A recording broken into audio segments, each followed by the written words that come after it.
Hi everyone, Ashlyn Gives a YouTube channel. So today I'm going to talk about how my doctor's appointment went for my ear.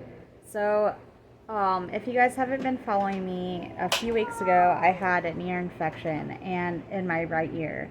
And they gave me antibiotics, amoxicillin to take orally, and then a floxin, I think is how you say it, for ear drops to put in my ear. And I finished all the antibiotics. I did the eardrops for 7 days like they wanted me to. And that cleared up the infection, but I still can't hear out of my ear. So the doctor today looked at my ear with one of those eye things that they look in your ear, or I should be closing this eye and looking in here. They looked at my ear, and he said he could only see like part of my eardrum. But in order to see it clear, he would have to flush my ear out. And he didn't want to do that because he felt that he could cause further damage to my ear or infection. So he is wanting me to see an ENT, which is an ears, nose, and throat doctor, so they can basically like put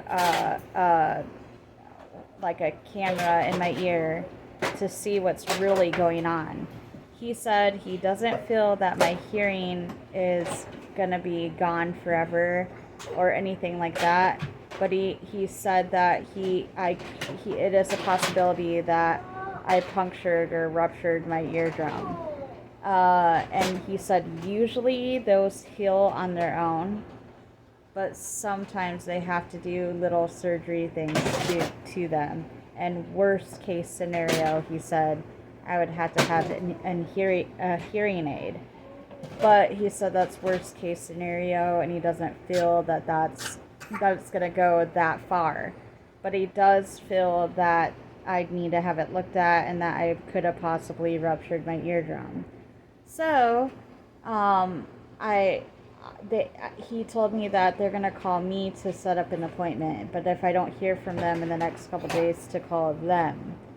So I have to do that, and I'm not excited about that because I don't like the ENT offices because they're set up kind of like how a dental office is, and I don't like dentist offices. So being in an ENT office is probably going to give me pure anxiety because they're chairs and it's a small room, and obviously I don't want somebody looking in my ear. It's just scary.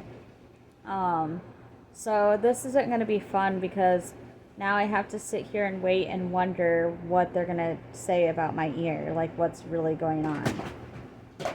So, but here's the good news. So I talked to him about my blood pressures because I was supposed to go in to talk to him about my blood pressures today. And he said that they took my blood pressure and it was a little bit elevated when I first got there because I was kind of having anxiety about what was going to be said about my ear and what was going to be said about my blood pressure. And for those of you who just started following me or watched this video for the first time, my dad passed away from a heart attack and my brother-in-law just had a stroke. So anything with hearts, anything with high blood pressures or anything like that, I don't like to talk about really because it's a sensitive subject and it gives me major stress.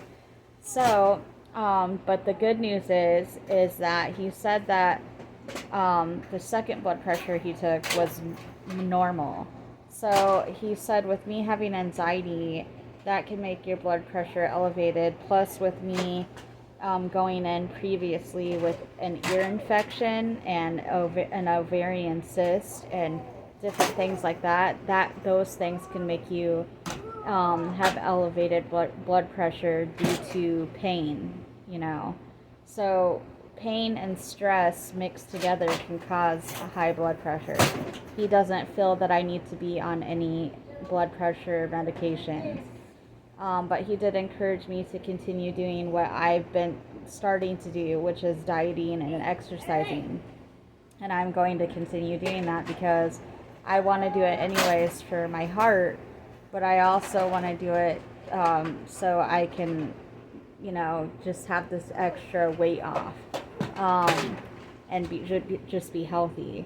But so everything turned out decent. I didn't get bad news to where he said he felt that I was going to lose my hearing forever, so that's good. But I guess we'll see what the true results are. Um, and as far as the cervix goes, the cervical cancer situation, if you guys don't know what that's about, I made a video yesterday and the day before kind of touching the subject. Um, and a few days ago, I think, about it.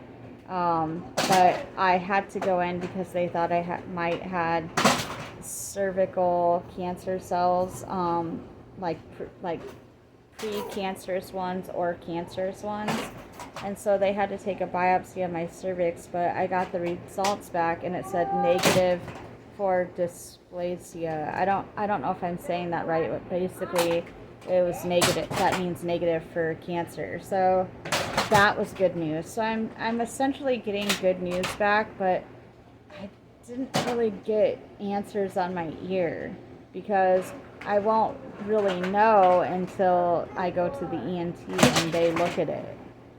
So yeah, but obviously if I get pain in that ear or bleeding or something gets worse with it, I'm going to be going to the ER or going, to the urgent care or something like that.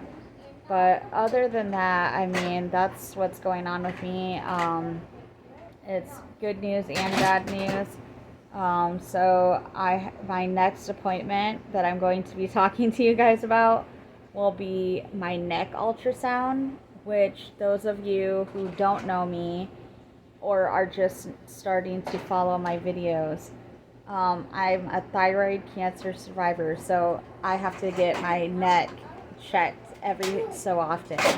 And so my next appointment is going to be them putting the ultrasound thing on my neck and taking pictures to make sure that everything's looking the same and not getting worse, and that there isn't anything that's looking like a tumor or a cancer. So that's my next appointment, and I'll be letting you guys know about that. And this weekend is me and my husband's 8th year anniversary of being together. So we're going to be celebrating that. So I will be doing a video on that too, like some more fun and upbeat, positive things. We're actually staying in a hotel where Bill Murray stayed in the movie Groundhog Day. So it's called the Cherry Tree Inn. So we're gonna go there, and it's in Woodstock, Illinois. And I'll do some YouTubing there and fill you guys in on that. And like I said, have some more upbeat YouTube videos. But other than that, I will be on with another life topic.